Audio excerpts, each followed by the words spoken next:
Alô, você! Está começando o programa Esporte Radical e vamos aos destaques de hoje.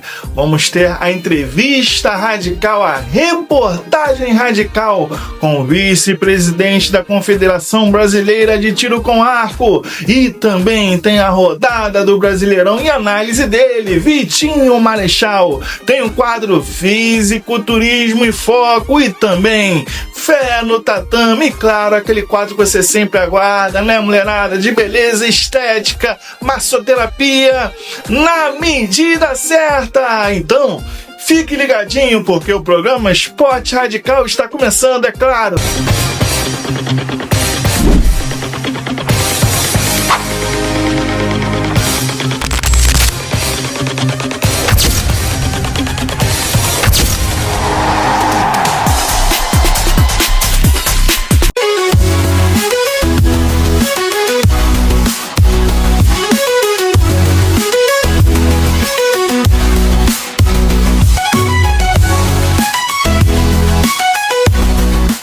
Fala galera, hoje o programa Esporte Radical está para lá de especial. Nós estamos recebendo o vice-presidente da Confederação Brasileira de Tiro com Arco, César Moreira, que está à frente juntamente com João Cruz desde 2021 e foi reeleito agora no finalzinho do ano de 2024, aí vai ficar até o final de 2028 à frente da Confederação Brasileira de Tiro com Arco. Então eu gosto de fazer uma pergunta assim, bem simples e objetiva. Eu gosto de fazer uma volta ao tempo. Então quero que você conte as suas origens, de onde você veio, conte um pouco da sua família. Eu acho muito importante porque a família é muito importante para a gente atingir os nossos objetivos. Bom, quando eu estava nos meus 50 anos, jovem, né, bem jovem, eu decidi ter uma atividade esportiva diferente. Então, tinha amigos que tinham iniciado o tiro com arco em meu estado e eu resolvi ingressar, né? Então, começamos um pequeno grupo, fundamos um clube, em seguida fundamos uma federação em Alagoas, né?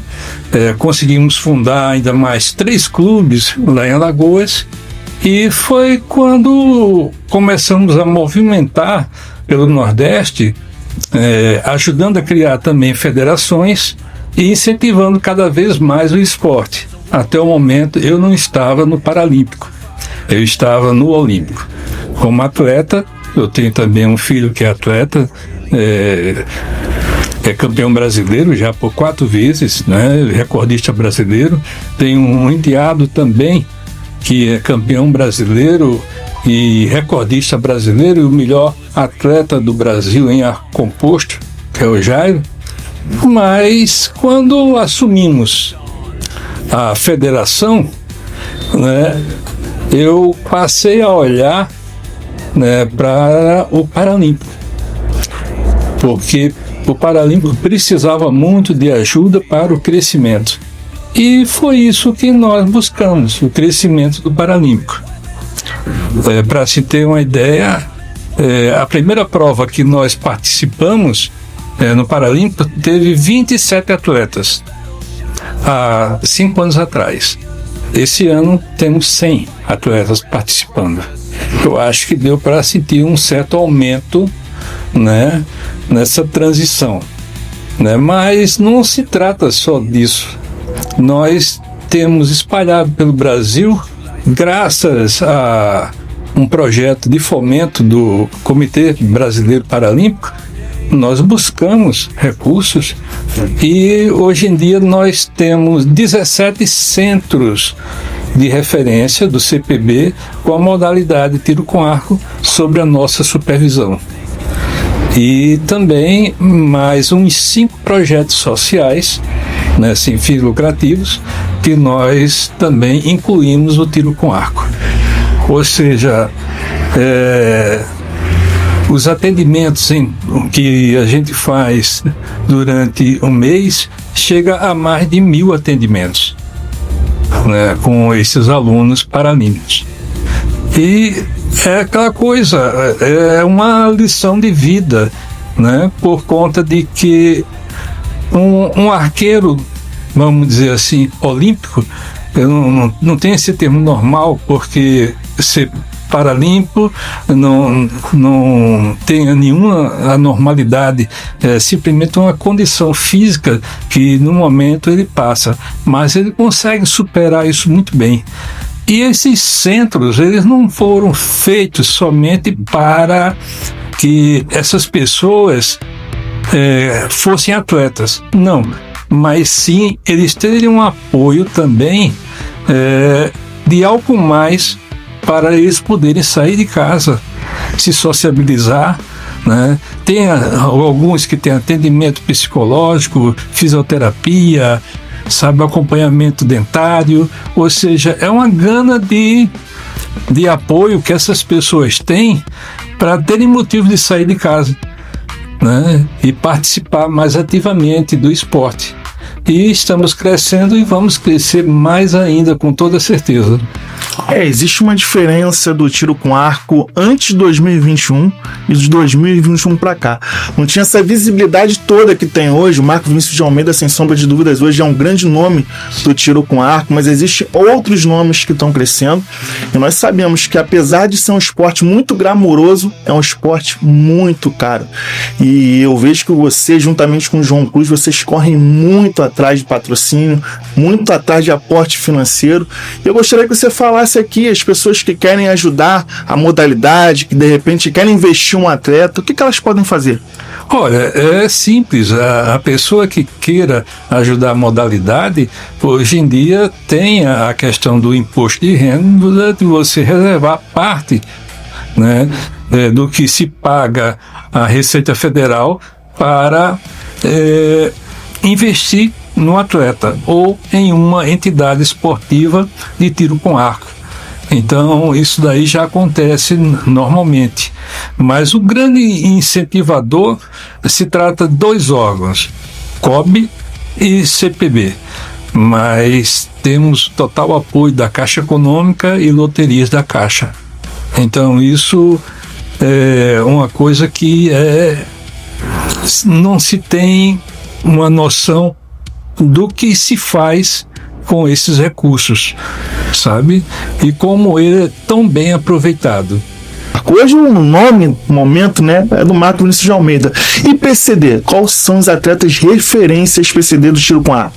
Olha, nós temos hoje Jane Gurgel, né, que no momento ela treina em Portugal, mas que é a nossa atleta top, vamos dizer assim, que sempre está entre as 4 do mundo, né, fica oscilando, né. Temos Eugênio, que é do Ceará também, que está entre os 4 a 5 melhores do mundo, né. Temos Elcio, que também está nessa faixa etária. Então, na realidade, nós temos 3 a 4 atletas que estão no top do ranking mundial.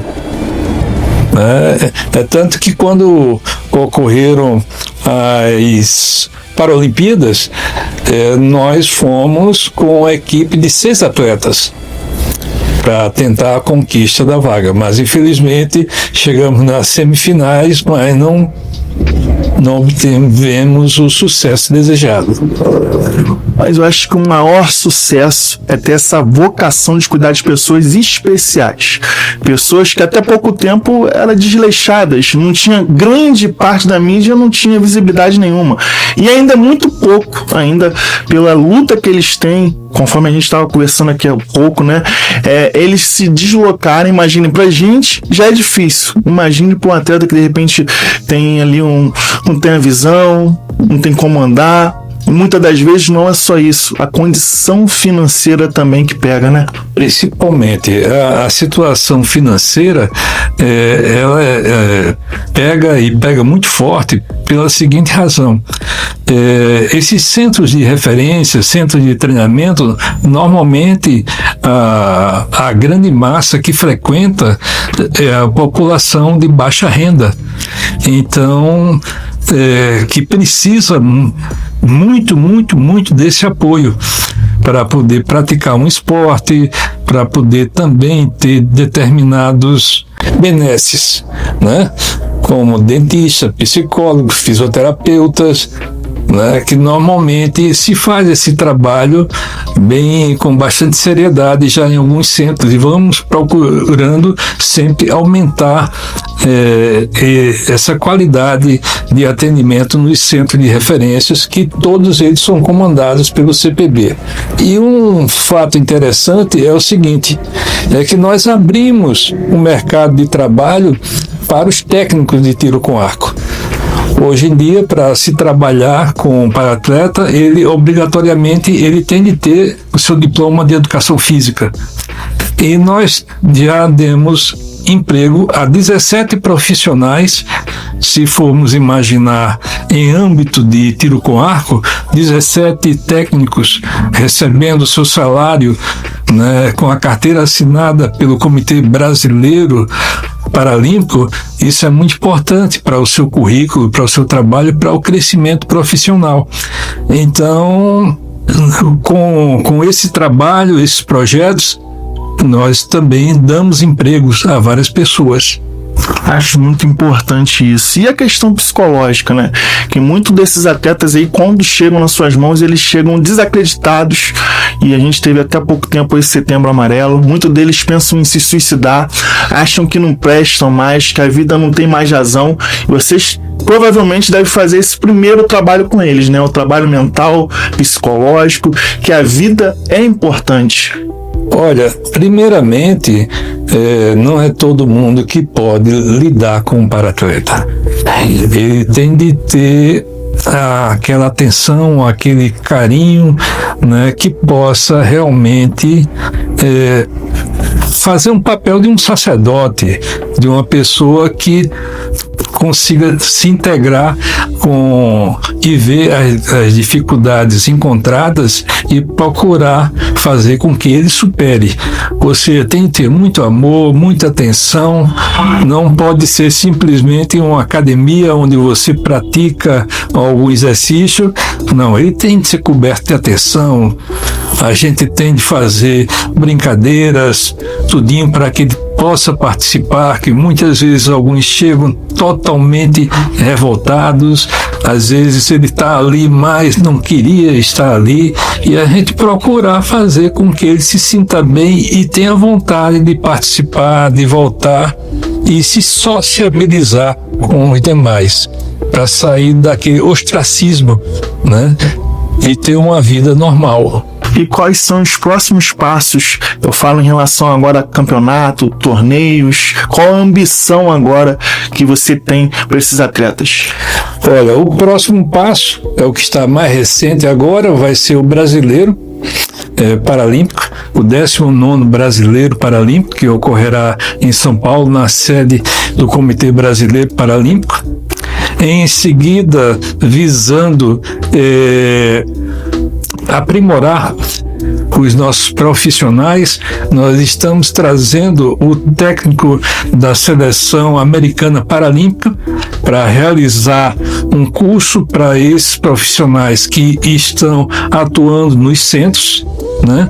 Fazer uma aprimoração, trocarmos ideias, contatos, até mesmo falando do rapaz que estava atirando com a boca, e nós já estamos trazendo um acessório com gatilho para que não possa lesionar a arcada dentária dele.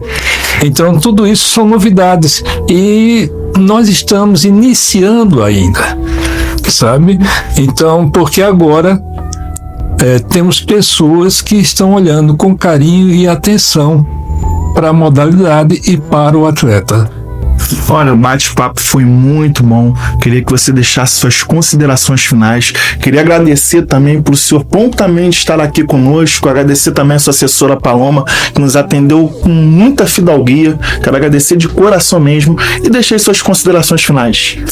Olha, nós é que agradecemos pelo convite, pela atenção, tá? Você falou da Paloma. Paloma é um anjo em nossas vidas. A partir de Paloma foi que o esporte começou a ser divulgado pelo país. O Paralímpico começou a ser divulgado porque a mídia em cima dele era mínima possível. E graças ao trabalho realizado pela Paloma, esse trabalho surtiu muito efeito. Ou seja, é lindo quando a pessoa faz uma entrevista e a pessoa dá o seu depoimento do que passou para chegar até ali, e é uma forma de estimular outras pessoas. Então, eu que agradeço pela oportunidade de estar aqui com vocês, de poder falar um pouco sobre a minha atividade esportiva, que é uma coisa que eu amo de paixão, sabe? Para mim, esse meu trabalho é uma forma de deixar um legado para que os meus filhos vejam e observem que o pai deixou um legado, né, para os nossos paratletas e deficientes físicos que hoje em dia estão praticando o esporte. É isso aí, galera. Hoje o programa foi especial, direto aqui da Ótica Jamalho, ó. E eu tô com óculos aqui da Ótica Jamalho. Não tá me enxergando bem, não. Depois que eu usei esse óculos aqui, ó. Então, eu vou deixar uma mensagem de encorajamento a vocês. Não desista da sua vida. Sua vida é preciosa. Você vale muito nas mãos do oleiro. E Jesus vai fazer infinitamente mais daquilo que você pensou e imaginou. Você quer ser radical? Então vem para o esporte radical. Forte abraço!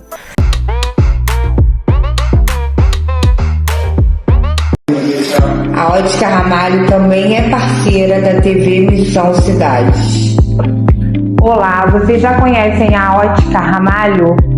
A Ótica Ramalho, ela veio para inovar o seu jeito de olhar a vida, com os melhores preços, promoções imperdíveis. Fica localizada em frente à Praça Olano de Barros Pimentel, Galeria Barros 981. Vem para cá que aqui tem vários preços, dobrada, você faz um óculos, ganha outro. Para falar com a gente, com a nossa equipe, é só você entrar no WhatsApp 21 97888 2571. Vem fazer seu exame de vista grátis e inovar seu jeito de olhar a vida.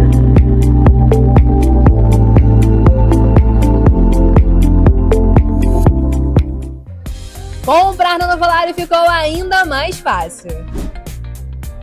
Agora no nosso site você encontra eletros, móveis e muito mais com ofertas imperdíveis e a facilidade de parcelar suas compras em até 12 vezes no cartão. Isso mesmo, é até 12 vezes sem juros. Escolha o seu produto favorito, pague em até 12 vezes no cartão e receba no conforto da sua casa.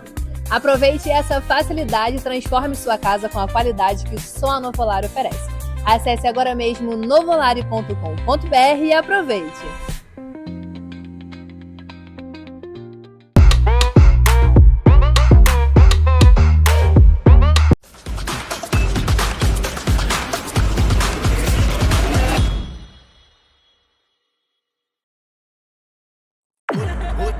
Fala GG, meu irmão, do R21, aqui Vitinho Marechal, do canal 442. Vou fazer uma análise rápida aí dos times carioca nessa 27ª rodada. Mas, cara, vale ressaltar o contexto arbitragem. Amigo, o jogo do Vitória, Vasco e Vitória, pra mim, foi uma vergonha de São Paulo e Palmeiras. Um absurdo. Eu não prestei muita atenção no caso do Wallace Ian. Olha que ele já entrou tomando cartão, acho que tudo meio que manipulado, muito ruim. Não sei se a 27ª seria para botar o Palmeiras em primeiro, o Flamengo em segundo. Parece que o Cruzeiro está perdendo para o Sport, não sei o contexto do jogo, mas o que eu vi, horrível, né? Então fica triste, o futebol fica triste, fica pobre. Eu sou de uma geração que a decisão era dentro do campo, era a arbitragem que decidia, acertou, errou. Essa que é a magia do futebol, empoderável, né? O time menor, tá lá embaixo no Z4, ganha de expoente, cima, enfim. Essa é a paixão do torcedor. Claro, reclamação vai ter, vai existir, de bola dividida, foi pênalti, não foi. Eu acho que tem que melhorar essa capacidade. A entrevista muito forte do Marlon, lateral esquerdo e capitão do Grêmio, um absurdo, pênalti também. Com várias situações, assim, parece que era a semana das besteiras, das articulações, vamos entender assim, porque foi isso que eu vi, uma diferença absurda. Eu digo que, vamos começar até pelo jogo do teu time aí contra o Bahia. O Bahia muito necessário a vitória, né? Perdeu um jogo que o Botafogo não merecia perder, um time muito organizado. O Botafogo né, não soube jogar, um a mais, essa é a verdade, eu falo isso, eu penso que é brincadeira. O time do Rogério é muito bem treinado, muito bem articulado, um time com muita capacidade e com certeza deve pegar uma vaga de Libertadores. Eu vi o Flamengo um pouco aquém aquela realidade do jogo ajustado, teve alguns jogadores que ele botou para rodar, né, a famosa minutagem, mas o Flamengo tem 1 ou 2 times aí que começa a botar alguns jogadores que estavam muito tempo parados. Eu não gostei do Flamengo hoje, prestei atenção um pouco no jogo, não vi um Flamengo com a capacidade que a gente está acostumado a ver a bola no pé, perdi a bola muitas vezes, não vi um contexto de jogo do nível que a gente está acostumado a ver. Tem uma sequência aí, né? Se eu não me engano, o Flamengo joga com o Botafogo. No retorno da data FIFA, dia 15, se eu não me engano, né? E em seguida o jogo, se eu não me engano, do Racing. Isso aqui eu tô meio perdido, mas acho que é isso, né? Um jogo, não sei se é o Palmeiras ou o Racing, alguma coisa assim. Não é o Estudiantes, não é o Cruzeiro que o Flamengo vai encontrar. Não adianta, é o que eu digo, não adianta o Felipe Luiz insistir com o jogo de transição do Flamengo, abdicar de botar juntos, Pedro, Carrascal e Arrascaeta. Esse é o detalhe que o Flamengo precisa, 2 meses por dentro e o Pedro fazendo a sustentação da última bola lá. Isso o Flamengo vai crescer muito. Então essa é a minha opinião, ele está optando em jogo de transição, acho que não é a cara do Flamengo, isso é uma oportunidade dentro do momento do jogo, ponto. O Flamengo não é jogo de transição, não é o DNA do Flamengo, isso é um erro que ele está cometendo e a galera não está gostando muito que não vê o Flamengo sustentar o jogo na frente, que é peculiar ao seu jogo. E no caso do meu Botafogo aí, cara, eu acho que tá muito difícil, né? O contexto do Botafogo vai pegar o Flamengo, como eu falei, e logo em seguida o Ceará, time do meu amigo Léo Condé, lá. E é difícil, eu acho que o Botafogo não se sustenta no G4, pelo que vem apresentando, a falta de contexto de jogo, de leitura de jogo, é notório do David Lancelotti. Eu acho que está longe de um treinador, de um cara que pelo menos for auxiliar. Isso eu já posso, assim, eu venho monitorando isso, né? Eu vi o jogo do Grêmio, ele não teve capacidade de alterar as peças de posição. Isso que é importante, né? O cara só trocar peça, 6 por meia dúzia. Às vezes o Botafogo não cresce, o Botafogo não sustenta jogo, o Botafogo não se reinventa. Então acho muito difícil, né, o Botafogo sustentar o G4 na volta. Posso estar enganado, mas o time que o Botafogo tem e o contexto que falta ao Botafogo vai demorar muito para poder acelerar. E o Fluminense, né, com o Zubeldia, eu comentei ontem com os tricolores, fiz um resumo, uma análise no final da noite, já que a galera pediu, foi o que eu falei. O Fluminense do Zubeldia é um time mais conservador, mais aplicado no jogo sem bola, sobe com sustentação de jogo. Nós vimos o jogo contra o Atlético Mineiro, numa linha de 3-5-2 ou 3-4-3, não conseguia interromper as jogadas do Fluminense, um jogo apoiado por dentro, né? O René não subindo muito, mas tinha um contexto do corredor esquerdo, do lado direito com o Canóbio, do lado esquerdo com o Serna, então saía na hora certa, ele abdicou de todo mundo na frente, botou o JK. Eu acho que é mais saúde, mais vitalidade para atacar o espaço. É uma ideia muito boa, parece que vai dar certo. Eu acho muito mais, mas também é o seguinte, né, cara, eu acho que não deve se meter o pau no Renato. Eu acho que o Renato fez um ótimo trabalho no Mundial, é um cara que joga pra frente, não tem títulos à toa, não adianta falar agora que o Gilberto é melhor que o Renato, só pode ser uma piada, né? Tô vendo o jogador dando entrevista aí, os caras cuspindo no prato que comeu. É uma piada. Renato foi parceiro de todos os jogadores, nunca vi nenhum jogador falar mal do Renato, e dá oportunidade a todo mundo, recupera os jogadores, mas poderia estar já desgastado, porque a cobrança demais, acho que a gestão escuta muito rede social, isso já está me enchendo o saco dele, é um cara que precisa, então acho que ele se entregou o boné em virtude disso. Eu digo que o Vasco, né, também, o Vasco acho que me operou o Vitória da Bahia, o Vasco ainda está correndo para trás, desmontado em virtude dessa insistência do dinizismo. O Diniz não faz um bloco reativo, que eu acho que é mais a cara do Vasco pela capacidade de time que tem. Não tem muitos jogadores, então os jogadores que tem, jogo de flanco, com o David, com o Andréas, como chama? André Morales, que é o atacante, enfim. tem jogador de beirada, mas não tem consistência de jogo. E a verdade é o seguinte: o dinizismo pode ser uma etapa no trato ofensivo, não pode ser o conforto para jogar. Ele botou 6 atacantes. Nunca vi isso, cara. Acho que isso pra mim é desespero, não é tática. 6 atacantes o Vasco estava hoje para poder virar o jogo em cima do Vitória da Bahia. Então, quer dizer, isso não é consistência de jogos, isso é uma observação que eu faço já há algum tempo. O Diniz só tem essa linha de jogo, tira o zagueiro, bota o volante para trás, bota 10 atacantes.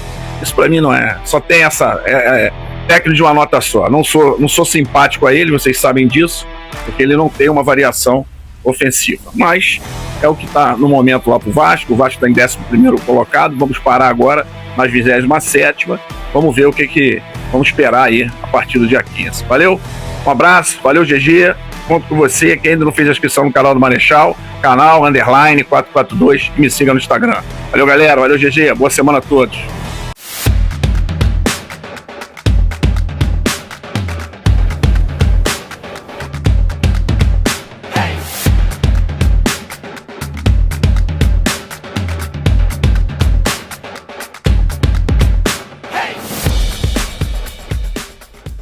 Você já parou para pensar em como o treino com peso surgiu? Levantar pesos, hoje tão comum em academias ao redor do mundo, tem uma história que remonta a milhares de anos e é cheia de fatos curiosos e até surpreendentes.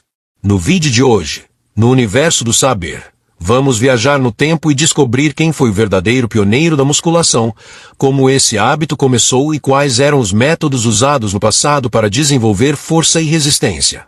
Prepare-se para conhecer uma história que mistura cultura, ciência e muita superação. Para entender a origem da musculação, precisamos voltar milhares de anos no tempo, mais precisamente à Grécia Antiga. Lá encontramos um dos primeiros registros históricos de alguém treinando força de maneira estruturada.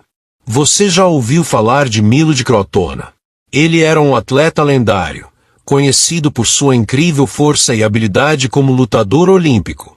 Segundo a lenda, Milo desenvolveu sua força com um método simples e genial. Ele carregava um bezerro nos ombros todos os dias. À medida que o bezerro crescia e ficava mais pesado, Milo também se tornava mais forte. Essa ideia de progressão de carga é a base do que hoje conhecemos como treinamento com pesos. Incrível, né? Mas a Grécia não foi o único lugar onde a força era valorizada. No Egito Antigo, arqueólogos descobriram pedras esculpidas que, aparentemente, eram usadas em competições de força ou como uma forma rudimentar de treino. Essas pedras tinham inscrições, indicando que elas pertenciam a soldados ou guerreiros. Já na Índia, há registros que datam de milhares de anos, mostrando lutadores praticando com instrumentos como clubes pesados, os chamados macebels.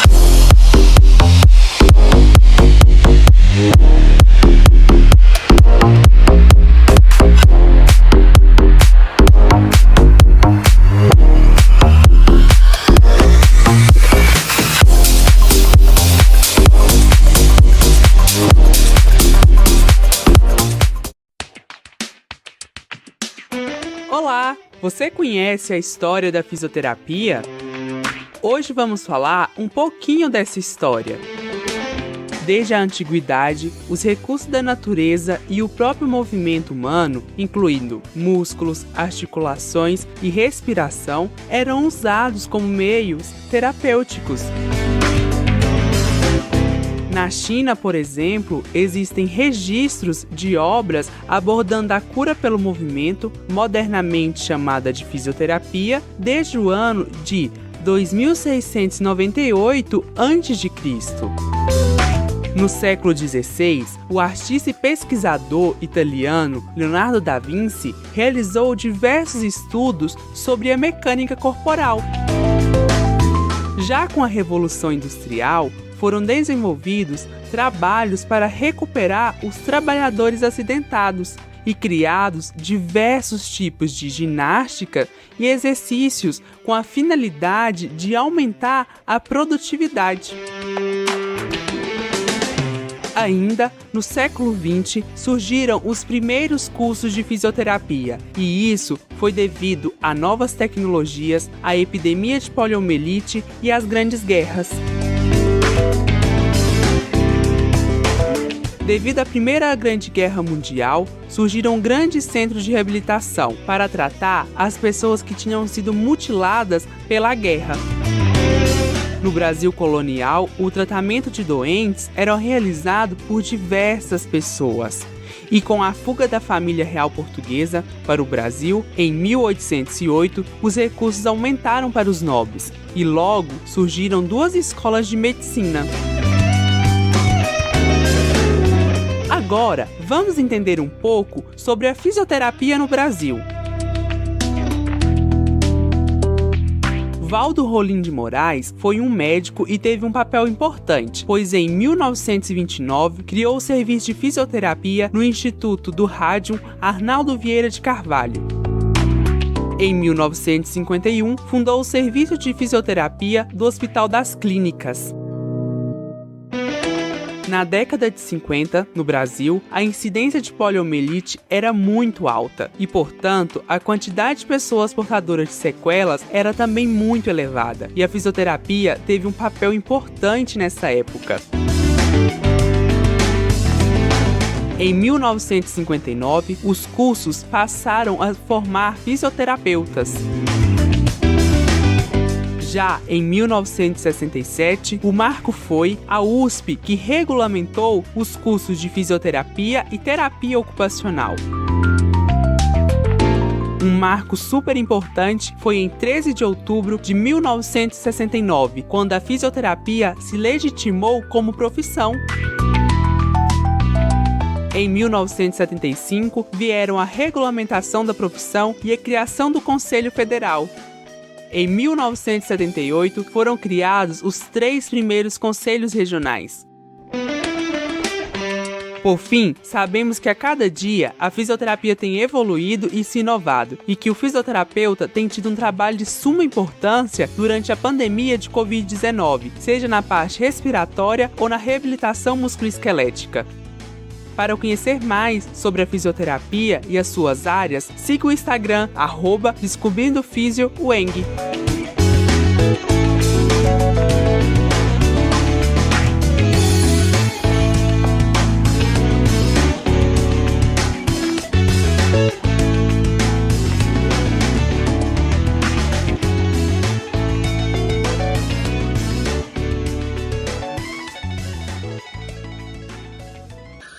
Fala pessoal do Tratatando, como vocês estão? Estamos aqui mais uma vez com vocês no TV Missão Cidade Esporte.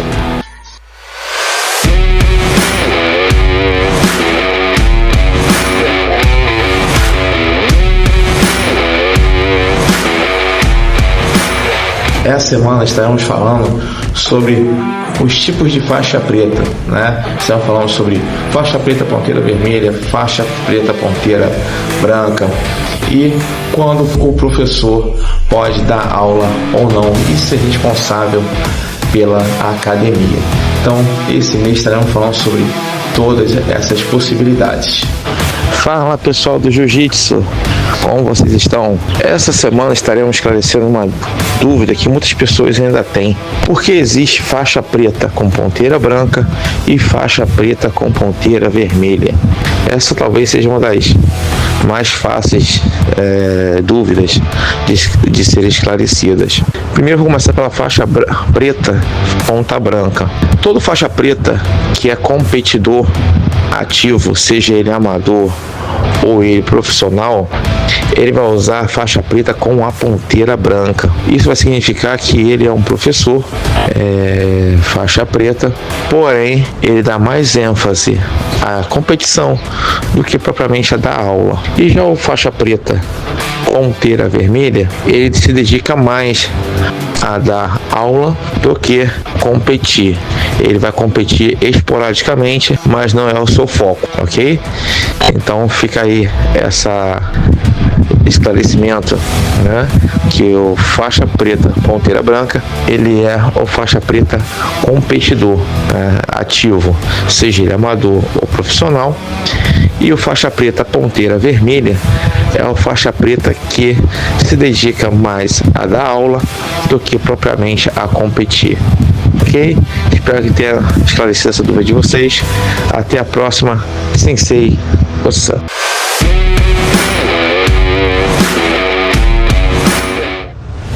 Ele abriu o compasso, vai espetar o joelho aqui, ó.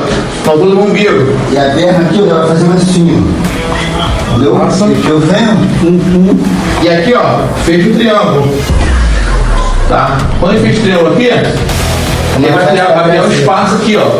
Você fazendo um espaço aqui? Você vai errar o X aí, por exemplo? Só passa pra lá, por favor. Você vê. Tá? O que vai fazer agora aqui? Ele vai fazer um rolamento, ó. De baixo, esse espaço aqui criou aqui, ó. Girou, aí ativa aqui, ó. Essa mão aqui, ó. Pega aqui, ó. Mão aqui, ó. Na faixa. Ou na faixa, ou aqui, ó, no kimono. Botou o gancho atrás do ferro, fez o giro e botou a mão aqui, ó. Beleza? Puxa. Fala pessoal, fala da Tama. Chegamos mais uma vez ao final do nosso Pé no Tatame. Fique conosco, não esqueça de compartilhar o nosso vídeo, curtir e dar aquele like pra gente. Ok? Fique com Deus, Sensei Osan.